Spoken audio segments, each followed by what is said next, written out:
कि प्रधानमंत्री नरेंद्र मोदी भी पहुंचेंगे अंतिम दर्शनों के लिए। कल्याण सिंह के आवास पर प्रधानमंत्री नरेंद्र मोदी भी श्रद्धांजलि अर्पित करने के लिए पहुंचेंगे। सुबह 10 बजे पीएम मोदी कल्याण सिंह के घर आएंगे। गृह मंत्री राजनाथ सिंह भी, आपको बता दें कि राजनाथ सिंह भी पहुंचेंगे कल्याण सिंह को श्रद्धांजलि देने के लिए।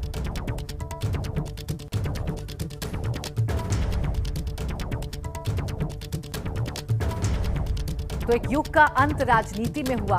सुबह 10 बजे पीएम मोदी कल्याण सिंह के अंतिम दर्शन करने के लिए उनके आवास पर पहुंचेंगे। आपको बता दें कि 10:30 बजे तक सुबह उनके लखनऊ स्थित आवास पर उनका पार्थिव शरीर रखा जाएगा।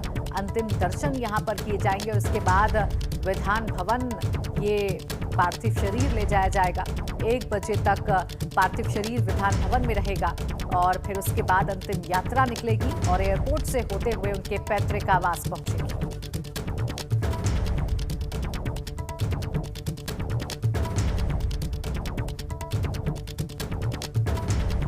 और मेरे सहयोगी इस वक्त मेरे साथ जुड़ गए हैं भाजपा दफ्तर से। रतीश त्रिवेदी हमारे साथ हैं और आवास कल्याण सिंह आवास से इस वक्त मेरे साथ अनुभव शुक्ला हैं। अनुभव, आपके पास क्या कुछ अपडेट्स मिल रही हैं? 10 बजे पीएम मोदी के पहुंचने का भी कार्यक्रम है।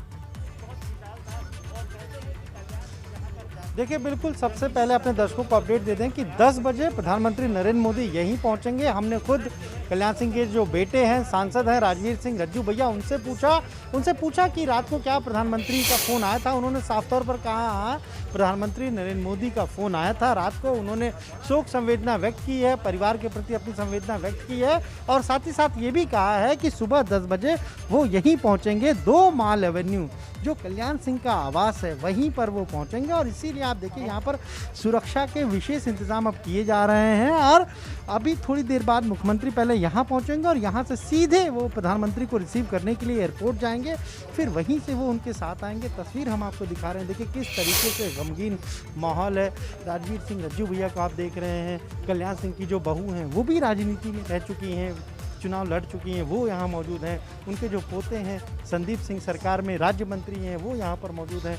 बुलंदशहर के जो सांसद हैं भोला सिंह, वो भी आपको दिखाई दे रहे हैं। तमाम सारे जो लोग हैं वो यहाँ पर पहुँचे हुए हैं और कहीं ना कहीं ये आज जिस तरीके से जो हम कहें कि मंदिर आंदोलन के जो अगुआ रहे या जिन्होंने बीजेपी को स्थापित किया उत्तर प्रदेश में, आप सोचिए 1989 के जब चुनाव हुए तब बीजेपी को 50 के आसपास सीटें मिली, लेकिन 1991 में जब उत्तर प्रदेश में चुनाव होते हैं बीजेपी की सीटें हो जाती हैं 221।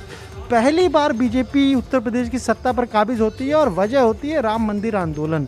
कल्याण सिंह मुख्यमंत्री बनते हैं, पूरा बहुमत था, सरकार 5 साल चलती, लेकिन जब बात कारसेवकों की आई 6 दिसंबर 1992, कल्याण सिंह ने साफ तौर पर कहा कि किसी के ऊपर एक गोली नहीं चलेगी, किसी को भी, पुलिस को कोई ऑर्डर थे ही नहीं। पुलिस को कहा गया था जो हो रहा है उसको देखिए, बिना गोली चलाए आपको चीज़ों को ठीक ढंग से रखना है। और फिर उसी शाम वो इस्तीफ़ा दे देते हैं। हमने बताया 221 सीटें मिली थी 1991 के चुनाव में, लेकिन सिर्फ और सिर्फ चूँकि बात राम मंदिर की थी, इसलिए कल्याण सिंह ने कोई समझौता नहीं किया और सीधा इस्तीफ़ा दे दिया है, रिज़ाइन कर दिया। हालांकि बहुत हम कहें तो उतार चढ़ाव भी आए, बहुत सारी चीज़ें राजनीति में बदलती रहती हैं, वो समय समय पर बदलती रहीं। एक वक्त आया जब कल्याण सिंह बीजेपी छोड़कर चले गए, अलग हो गए। अटल जी के साथ जो बातें हुई बहुत सारे लोगों को वो पता है। राष्ट्रीय क्रांति पार्टी बनाई, अपनी पार्टी बनाई, अपनी पार्टी से चुनाव लड़ाया। 2002 में 4 उनके विधायक जीत कर आए और फिर वो 2004 में जब अटल जी ने ये तय किया कि अब वो राजनीति से संन्यास लेंगे तो उन्होंने अपील की कल्याण सिंह से, भावुक अपील की, कहा कि नहीं आपको आना चाहिए। और फिर कल्याण सिंह साथ आ गए, यानी फिर वो बीजेपी में आए और 2004 में बीजेपी के टिकट से बुलंदशहर से चुनाव लड़े, सांसद बने, लंबे समय तक रहे। लेकिन उन्हें भी लगा कि शायद जो कल्याण सिंह 1991, 1992 से लेकर 1998 तक उनकी जो पोजीशन थी बीजेपी में वो अब नहीं है, इसलिए वो दोबारा बीजेपी छोड़कर चले गए।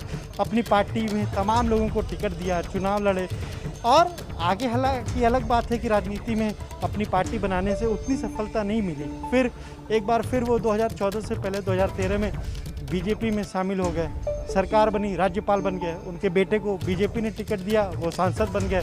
2017 में बीजेपी जब सत्ता में आई उत्तर प्रदेश में, तो उनका जो पोते हैं संदीप सिंह, उनको टिकट दिया, वो चुनाव जीते, राज्य मंत्री बनाया।